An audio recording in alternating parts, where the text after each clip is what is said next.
ಸ್ನೇಹಿತರೆ, ಮೀಡಿಯಾ ಮಾಸ್ಟರ್ಸ್ಗೆ ಸ್ವಾಗತ ಸುಸ್ವಾಗತ. ಗೆಳೆಯರೆ, ಸರಿಯಾಗಿ ಸಮಯ ನೋಡ್ಕೊಂಡು ಹೊಡೆಯೋದು ಅಂತಾರೆ ನೋಡಿ. ಈಗ ಆ ಕೆಲಸವನ್ನ ರಷ್ಯಾ ಯುಕ್ರೇನ್ ವಿರುದ್ಧ ಮಾಡ್ತಾ ಇದೆ. ಇಡೀ ಜಗತ್ತು ಉದ್ವಿಗ್ನಗೊಂಡಿರುವಾಗ, ಅಮೆರಿಕಾದ ನೆಕ್ಸ್ಟ್ ಟಾರ್ಗೆಟ್ ಯಾರು ಅನ್ನೋದು ಗೊತ್ತಾಗದೆ ಎಲ್ಲರೂ ಗೊಂದಲಕ್ಕೆ ಬಿದ್ದಿರುವಾಗ, ನ್ಯಾಟೋ ಕನ್ಫ್ಯೂಷನ್ ನಲ್ಲಿರುವಾಗ, ನ್ಯಾಟೋ ವಿರುದ್ಧ ಟ್ರಂಪ್ ಕಿಡಿಕಾರ್ತಾ ಇರುವಾಗ, ರಷ್ಯಾ ಯುಕ್ರೇನ್ ವಿರುದ್ಧ ಸೇಡು ತೀರಿಸ್ಕೊಳ್ತಾ ಇದೆ. ಅಷ್ಟೇ ಅಲ್ಲ, ನ್ಯಾಟೋದ ಬಾಗಿಲಿಗೆ ಬ್ಯಾಲಿಸ್ಟಿಕ್ ಮಿಸೈಲ್ ಹೊಡೆಯೋ ಮೂಲಕ ಇನ್ನು ನಮ್ಮ ತಂಟೆಗೆ ಬರಬೇಡಿ, ಯುಕ್ರೇನ್ ಅನ್ನು ಮುಗಿಸ್ತೀವಿ ಅನ್ನೋ ಸಂದೇಶವನ್ನು ಕೂಡ ಕೊಡ್ತಾ ಇದೆ. ಹಾಗಾದ್ರೆ ರಷ್ಯಾ ಯುಕ್ರೇನ್ ನಡುವೆ ಈಗ ಇದ್ದಕ್ಕಿದ್ದಂತೆ ಏನಾಗ್ತಾ ಇದೆ? ರಷ್ಯಾ ನ್ಯೂಕ್ಲಿಯರ್ ಕೇಪಬಲ್ ಮಿಸೈಲ್ ಅನ್ನು ಹಾರಿಸೋ ಮೂಲಕ ಯುಕ್ರೇನ್ಗೆ, ಅಮೆರಿಕಾಗೆ ಹಾಗೆ ಯುರೋಪಿಯನ್ ಯೂನಿಯನ್ಗೆ ಕೊಡ್ತಾ ಇರೋ ಸಂದೇಶ ಏನು? ಆ ಮಿಸೈಲ್ಗೆ ಅಮೆರಿಕ ಸೇರಿದಂತೆ ಜಗತ್ತಿನ ಸಾಕಷ್ಟು ದೇಶಗಳ ರಕ್ಷಣಾ ತಜ್ಞರು ಹೆದರ್ತಾ ಇರೋದು ಯಾಕೆ? ಬನ್ನಿ ನೋಡೋಣ.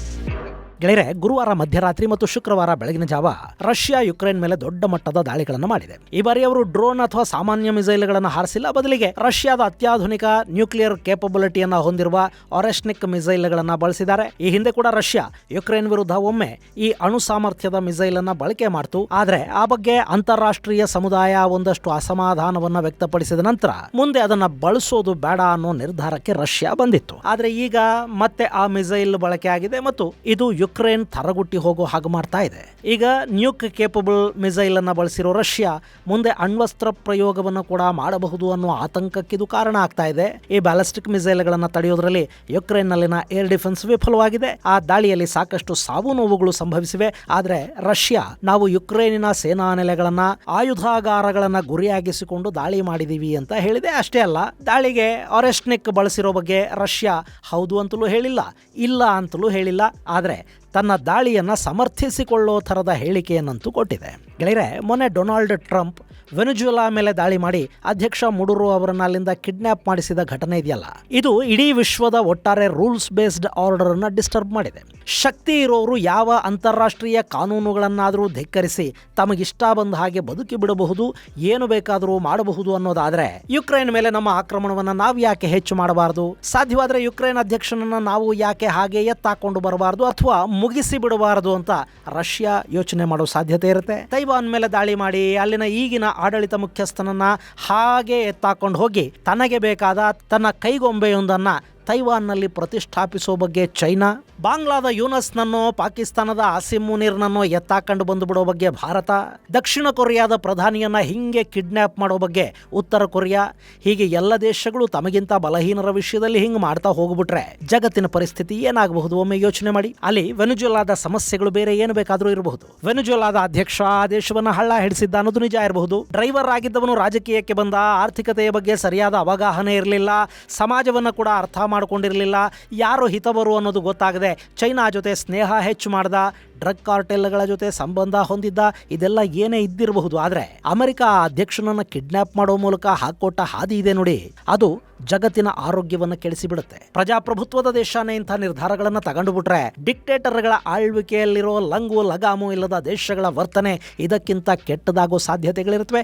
ಈ ಕಾರಣಕ್ಕಾಗಿನೇ ಅಮೆರಿಕದ ಸಂಸತ್ತು ಕೂಡ ಟ್ರಂಪ್ ಮಾಡಿದ ದಾಳಿಯನ್ನ ಖಂಡಿಸ್ತಾ ಇದೆ. ಇನ್ನು ಮುಂದೆ ಅಲ್ಲಿ ಇಂಥ ಯಾವ ದಾಳಿಯೂ ಸಂಸತ್ತಿನ ಅನುಮತಿ ಇಲ್ಲದೆ ನಡೆಯಬಾರದು ಅನ್ನೋ ನಿರ್ಣಯಕ್ಕೆ ರಿಪಬ್ಲಿಕನ್ನರು ಅಂದ್ರೆ ಟ್ರಂಪ್ ಅವರದ್ದೇ ಪಕ್ಷದ ಸದಸ್ಯರು ಕೂಡ ವೋಟ್ ಮಾಡಿದ್ದಾರೆ.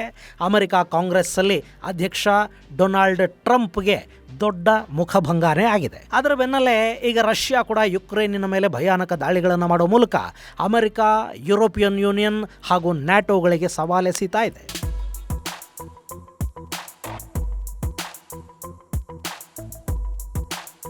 ಗೆಳೆಯರೆ, ಇಲ್ಲಿ ರಷ್ಯಾ ಹಾಗೂ ವೆನೆಜುವೆಲಾಗಳ ನಡುವೆ ಸಂಬಂಧಗಳು ಚೆನ್ನಾಗಿದ್ವು. ಆದರೆ ರಷ್ಯಾ ವೆನೆಜುವೆಲಾ ಅಧ್ಯಕ್ಷನ ಸಹಾಯಕ್ಕೇನೂ ಬರಲಿಲ್ಲ. ವೆನೆಜುವೆಲಾಗೆ ಸೇನೆ, ಆಯುಧ ಸಹಾಯ ಏನು ಮಾಡೋ ಸ್ಥಿತಿಯಲ್ಲಿ ರಷ್ಯಾನೂ ಇರಲಿಲ್ಲ. ಯಾಕೆಂದ್ರೆ ಅವರು ಅವರದ್ದೇ ಆದ ಯುದ್ಧದಲ್ಲಿ ಮುಳುಗಿದ್ದಾರೆ. ಇನ್ನು ವೆನೆಜುವೆಲಾ ಅವರಿಗೆ ಅವರು ಎಲ್ಲಿ ಬರ್ತಾರೆ? ಇಷ್ಟಾದ ಮೇಲೆ ಅಮೆರಿಕ ಮೊನ್ನೆ ರಷ್ಯಾದ ಫ್ಲಾಗ್ ಹೊಂದಿದ್ದ, ರಷ್ಯಾ ಅದು ನಮ್ಮದೇ ಅಂತ ಡಿಕ್ಲೇರ್ ಕೂಡ ಮಾಡಿಕೊಂಡಿದ್ದ ಮ್ಯಾರಿನೆರಾ ಅನ್ನೋ ಹಡಗನ್ನ ಸೀಸ್ ಮಾಡ್ತು. ಅದರ ಬೆನ್ನಲ್ಲೇ ಸೋಫಿಯಾ ಅನ್ನೋ ಇನ್ನೂ ಒಂದು ಟ್ಯಾಂಕರನ್ನು ಕೂಡ ಸೀಸ್ ಮಾಡಲಾಯಿತು. ಇದು ಅಲ್ಲಿಗೆ ನಿಲ್ಲಿಲ್ಲ. ರಷ್ಯಾದ ಫ್ಲಾಗ್ ಇದ್ದ ಇನ್ನೆರಡು ಟ್ಯಾಂಕರ್ಗಳನ್ನು ಕೂಡ ಅಮೆರಿಕಾದ ಪಡೆಗಳು ಬೆನ್ನಹತ್ತಿ ಹೋಗ್ತಾ ಇವೆ. ಬಹುಶಃ ಅವುಗಳನ್ನು ಕೂಡ ವಶಕ್ಕೆ ಪಡೆಯೋ ಸಾಧ್ಯತೆ ಇರುತ್ತೆ. ಇದು ರಷ್ಯಾಗೆ ಅಟ್ಲಾಂಟಿಕ್ ಅಲ್ಲಿ ಆಗ್ತಾ ಇರೋ ಅವಮಾನ. ಇನ್ನು ಇಲ್ಲಿ ಕೂಡ ಅಮೆರಿಕ ಎಲ್ಲ ಅಂತಾರಾಷ್ಟ್ರೀಯ ಕಾನೂನುಗಳನ್ನ ಉಲ್ಲಂಘನೆ ಮಾಡ್ತಾ ಇದೆ. ಅವರು ಮಾಡ್ತಾ ಇರೋದು ಸಮುದ್ರ ಕಳ್ಳರು ಮಾಡೋ ತರದ ಕೆಲಸ ಅಂತ ರಷ್ಯಾ ದೊಡ್ಡ ದನಿಯಲ್ಲಿ ಆರೋಪವನ್ನು ಮಾಡ್ತಾ ಇದೆ. ಈ ಮಧ್ಯೆ ಮೊನ್ನೆ ಯುಕ್ರೇನ್ ರಷ್ಯಾ ಅಧ್ಯಕ್ಷರ ಮನೆ ಮೇಲೆ ಡ್ರೋನ್ ದಾಳಿ ಮಾಡ್ತು. ಈ ಬಗ್ಗೆ ಅಮೆರಿಕಾಗೆ ಕೂಡ ರಷ್ಯಾ ಮಾಹಿತಿಯನ್ನು ಕೊಡ್ತು, ಸಾಕ್ಷಿ ಆಧಾರಗಳನ್ನೂ ಕೊಡ್ತು. ಇಷ್ಟಾದ ಮೇಲೆ ಅಮೆರಿಕ ಯುಕ್ರೇನ್ ಅನ್ನು ಒಮ್ಮೆ ಗದರುವ ಕೆಲಸವನ್ನಾದರೂ ಮಾಡಬೇಕಿತ್ತು. ಆದರೆ ಅವರು ಅದನ್ನು ಕೂಡ ಸರಿಯಾಗಿ ಮಾಡಲಿಲ್ಲ. ಬದಲಿಗೆ ರಷ್ಯಾ ಸ್ಯಾಂಕ್ಷನ್ಸ್ ಆಕ್ಟ್ ಅನ್ನು ಜಾರಿ ಮಾಡೋದಕ್ಕೆ ಪ್ರಯತ್ನ ಪಡ್ತಾ ಇದ್ದಾರೆ. ಇದು ಕೂಡ ರಷ್ಯಾ ಕೆರಳೋದಕ್ಕೆ ಕಾರಣ ಆಗ್ತಾ ಇದೆ. ಸೊ ರಷ್ಯಾ ಯುಕ್ರೇನ್ ಮೇಲೆ ಒರೆಶ್ನಿಕ್ನ ಪ್ರಯೋಗ ಮಾಡಿದೆ. ಇನ್ನು ಇದರ ಪ್ರಯೋಗ ಆಗಿರೋದು ಕ್ಯಾಸ್ಪಿಯನ್ ಸಮುದ್ರದ ಬಳಿ ಇರುವ ಕಪುಸ್ತಿನ್ ಯಾರ್ ಪ್ರದೇಶದಿಂದ. ಗೆಳೆಯರೆ, ಕಪುಸ್ತಿನ್ ಯಾರ್ ಅಂದ್ರೆ ನೀವಿಲ್ಲಿ ಮ್ಯಾಪಲ್ಲಿ ನೋಡ್ತಾ ಇದ್ದೀರಲ್ಲ, ಇದನ್ನ ರಷ್ಯಾದ ಏರಿಯಾ 51 ಅಂತ ಕೂಡ ಕರೀತಾರೆ.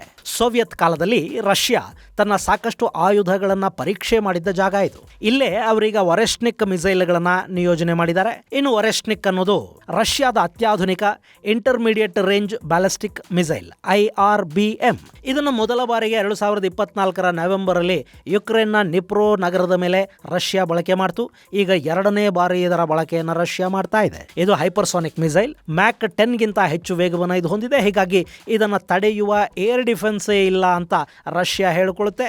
3000ದಿಂದ 5500 ಕಿಲೋಮೀಟರ್ ವರೆಗೆ ಇದು ರೇಂಜ್ ಅನ್ನು ಹೊಂದಿದೆ. ಹೀಗಾಗಿ ಅತ್ಯಂತ ಸುಲಭವಾಗಿ ಯುರೋಪಿನ ಕೆಲ ದೇಶಗಳನ್ನು ಇದು ಟಾರ್ಗೆಟ್ ಮಾಡೋದಕ್ಕೆ ಸಾಧ್ಯ ಆಗುತ್ತೆ. ಹಾಗೆ multiple independently targetable reentry vehicle MIRV ತಂತ್ರಜ್ಞಾನ ಇದರಲ್ಲಿದೆ. ಹೀಗಾಗಿ ವಿಭಿನ್ನ ಗುರಿಗಳನ್ನು ಏಕಕಾಲಕ್ಕೆ ಹೊಡೆದು ಉರುಳಿಸಬಲ್ಲ ಮತ್ತು ಕನ್ವೆನ್ಷನಲ್ ಹಾಗೂ ನ್ಯೂಕ್ಲಿಯರ್ ವಾರ್ ಹೆಡ್ಗಳನ್ನು ಹೊತ್ತೊಯ್ಯಬಲ್ಲ ಮಿಸೈಲ್ ಇದು. ದೊಡ್ಡ ಟ್ರಕ್ಗಳಿಂದ ಅಂದರೆ 12x12 ಟ್ರಕ್ಗಳಿಂದ ಕೂಡ ಇದನ್ನು ಲಾಂಚ್ ಮಾಡೋದಕ್ಕೆ ಸಾಧ್ಯ ಆಗುತ್ತೆ. ಇದು ಒಂದು ಕಡೆಯಿಂದ ಮತ್ತೊಂದು ಕಡೆಗೆ ಸಾಗಿಸಿ ಫೈರ್ ಮಾಡೋದಕ್ಕೆ ಅವಕಾಶ ಇರುವ ಮಿಸೈಲ್ ಸಿಸ್ಟಮ್. ಇನ್ನು ಇದು ಅಮೆರಿಕದ ಏರ್ಕ್ರಾಫ್ಟ್ ಕ್ಯಾರಿಯರ್ಗಳನ್ನು ಕೂಡ ನಿಷ್ಕ್ರಿಯಗೊಳಿಸುವ ಸಾಮರ್ಥ್ಯವನ್ನು ಹೊಂದಿದೆ ಅಂತ ಅಮೆರಿಕದ ಡಿಫೆನ್ಸ್ ಎಕ್ಸ್ಪರ್ಟ್ಸ್ ಹೇಳ್ತಾ ಇದ್ದಾರೆ. ಅಮೆರಿಕದ ಏರ್ಕ್ರಾಫ್ಟ್ ಕ್ಯಾರಿಯರ್ಗಳು ಏಜಿಸ್ ಸಿಸ್ಟಮ್ನಂಥ ಅಡ್ವಾನ್ಸ್ಡ್ ಏರ್ ಡಿಫೆನ್ಸ್ ಸಿಸ್ಟಮ್ಗಳನ್ನು ಹೊಂದಿರೋದ್ರಿಂದ ಅದು ಒರೆಶ್ನಿಕ್ ನನ್ನ ನಿಗ್ರಹಿಸುತ್ತಾ ಗೊತ್ತಿಲ್ಲ. ಯಾಕೆಂದ್ರೆ ಆ ಬಗ್ಗೆ ಇದುವರೆಗೆ ಯಾವ ಪರೀಕ್ಷೆಗಳು ನಡೆದಿಲ್ಲ. ಹಾಗೆ ಅಮೆರಿಕದ ಥಾಡ್ ಅಂದ್ರೆ terminal high altitude area defence system ಏನಿದೆ, ಅದು ಒರೆಶ್ನಿಕ್ ವಿರುದ್ಧದ ಏಕೈಕ ಪರಿಣಾಮಕಾರಿ ಡಿಫೆನ್ಸ್ ಸಿಸ್ಟಮ್ ಅಂತ ಕೆಲ ತಜ್ಞರು ಹೇಳ್ತಾರೆ. ಸದ್ಯಕ್ಕೆ ಇದು ಯುಕ್ರೇನ್ ಬಳಿ ಇಲ್ಲ, ಅಂದ್ರೆ ಅವರಿಗಿನ್ನೂ ಅಮೆರಿಕ ಇದನ್ನು ಕೊಟ್ಟಿಲ್ಲ.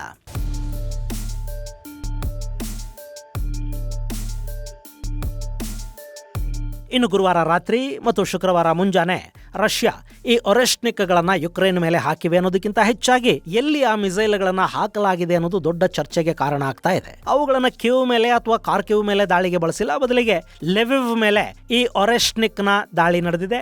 ಲೆವಿವ್ ಅಂದ್ರೆ ನೀವಿಲ್ಲಿ ಮ್ಯಾಪಲ್ಲಿ ನೋಡ್ತಾ ಇದ್ದೀರಲ್ಲ, ಇದು ಪೋಲೆಂಡ್ನ ಗಡಿಗೆ ಅಂಟಿಕೊಂಡಂತಿದೆ. ಪೋಲೆಂಡ್ ನ್ಯಾಟೋ ದೇಶ. ಹೀಗಾಗಿ ರಷ್ಯಾ ಪೋಲೆಂಡ್ನ ಗಡಿಯಲ್ಲಿ ದಾಳಿ ಮಾಡುವ ಮೂಲಕ ನ್ಯಾಟೋಗೆ ತಲೆ ಕೆಟ್ಟರೆ ನಿಮ್ಮ ಬಾಗಿಲಿಗೂ ಬರ್ತೀವಿ ಅನ್ನೋ ಸಂದೇಶವನ್ನು ಕೊಡ್ತಾ ಇದೆ. ಇನ್ನು ಈ ದಾಳಿಯ ಬಗ್ಗೆ ರಷ್ಯಾ ಕೊಟ್ಟಿರೋ ಪ್ರತಿಕ್ರಿಯೆ ಕೂಡ ತುಂಬಾ ಕ್ರಿಪ್ಟಿಕ್ ಆಗಿದೆ. ಒರೆಶ್ನಿಕ್ ಬಳಕೆಯನ್ನ ಮಾಡಿದೀರಾ ಅನ್ನೋ ಪ್ರಶ್ನೆಗೆ ಉತ್ತರಿಸಿರುವ ರಷ್ಯಾ ಹೌದು ಅಂತಲೂ ಹೇಳಿಲ್ಲ, ಇಲ್ಲ ಅಂತಲೂ ಹೇಳಿಲ್ಲ. ಬದಲಿಗೆ ನಮ್ಮ ಅಧ್ಯಕ್ಷರ ಮನೆ ಮೇಲೆ ಡ್ರೋನ್ ದಾಳಿಗೆ ಪ್ರಯತ್ನ ಮಾಡಿ ಪುತಿನ್ ಅವರ ಹತ್ಯೆಗೆ ಯತ್ನಿಸಿ ಬಿಟ್ರೆ ನಾವದನ್ನು ನೋಡ್ಕೊಂಡು ಕೈ ಕಟ್ಕೊಂಡು ಸುಮ್ಮನೆ ಕೂತ್ಕೊಳ್ಳೋದಕ್ಕಾಗತ್ತಾ ಅಂತ ರಷ್ಯಾ ಕೇಳಿದೆ. ಅಲ್ಲಿಗೆ ಯುಕ್ರೇನ್ ಮೇಲಿನ ದಾಳಿ ಇನ್ನು ಮುಂದೆ ಮತ್ತಷ್ಟು ಹೆಚ್ಚಾಗುತ್ತೆ. ಇನ್ನು ಯಾವ ಸಮಯದಲ್ಲಿ ದಾಳಿ ನಡೆದಿದೆ ಅನ್ನೋದನ್ನು ಕೂಡ ನಾವಿಲ್ಲಿ ನೋಡಬೇಕು. ಒಂದ್ ಕಡೆ ಟ್ರಂಪ್ ಇರಾನ್ ಅಥವಾ ಗ್ರೀನ್ಲ್ಯಾಂಡ್ ಮೇಲೆ ದಾಳಿ ಮಾಡೋದಕ್ಕೆ ಸಿದ್ಧತೆಗಳನ್ನು ಮಾಡ್ಕೋತಾ ಇದ್ದಾರೆ. ನ್ಯಾಟೋ ದೇಶಗಳ ವಿರುದ್ಧ ಬೆಂಕಿ ಕಾರ್ತಾ ಇದ್ದಾರೆ. ನಾವಿಲ್ಲದೆ ಇದ್ರೆ ನ್ಯಾಟೋ ಅನ್ನೋದು ಝೀರೋ ಅಂತ ಟ್ರಂಪ್ ಜೋರಾಗಿ ಹೇಳ್ತಾ ಇದ್ದಾರೆ. ಇಲ್ಲಿ ನ್ಯಾಟೋ ಹಾಗೂ ಯುರೋಪ್ ಟ್ರಂಪ್ ಅವರ ಹುಚ್ಚಾಟಗಳಿಂದ ಗೊಂದಲಕ್ಕೆ, ಆತಂಕಕ್ಕೆ ಬಿದ್ದಿವೆ. ಈ ಸಂದರ್ಭದಲ್ಲಿ ಪುತಿನ್ ನ್ಯಾಟೋಗೆ ಸವಾಲೆಸಿತಾ ಇದ್ದಾರೆ. ಇದು ಅಮೆರಿಕ ಹಾಗೂ ನ್ಯಾಟೋಗಳನ್ನು ಮತ್ತೆ ಒಂದೇ ಹಳಿಗೆ ತರಬಹುದು, ಅಥವಾ ಯುಕ್ರೇನ್ ಯುದ್ಧದಿಂದ ನ್ಯಾಟೋ ಯುರೋಪ್ಗಳು ಸ್ವಲ್ಪ ಹಿಂದೆ ಸರಿದು ಅಲ್ಲಿ ಸಂಧಾನಕ್ಕೆ ದಾರಿ ಕೂಡ ಮಾಡಿಕೊಡಬಹುದು. ಅಥವಾ ಇರಾನ್ ಮೇಲೆ ದಾಳಿ ಮಾಡೋದಕ್ಕೆ ಅಮೆರಿಕ ಹೋಗ್ತಾ ಇದೆ ಅನ್ನೋದೇ ನಿಜ ಆದರೆ ರಷ್ಯಾನ ಯುಕ್ರೇನ್ ಸಮೀಪನೇ ಇನ್ನಷ್ಟು ಎಂಗೇಜ್ ಆಗೋ ಹಾಗೆ ಕೂಡ ಅಮೆರಿಕ ಮಾಡಬಹುದು. ಏನಾಗುತ್ತೆ ಅನ್ನೋದನ್ನ ಇಲ್ಲಿ ಕಾದು ನೋಡಬೇಕು ಅಷ್ಟೇ. ಇದು ಗೆಳೆಯರೆ, ರಷ್ಯಾ ಯುಕ್ರೇನ್ ಮೇಲೆ ಮಾಡಿದ ದಾಳಿಗೆ ಸಂಬಂಧಪಟ್ಟ ಒಂದಷ್ಟು ಮಾಹಿತಿ. ಮುಂದಿನ ಸಂಚಿಕೆಯಲ್ಲಿ ಮತ್ತಷ್ಟು ವಿಶೇಷಗಳ ಜೊತೆ ಮತ್ತೆ ಭೇಟಿಯಾಗೋಣ. ಅಲ್ಲಿವರೆಗೆ ಜೈ ಹಿಂದ್, ಜೈ ಕರ್ನಾಟಕ.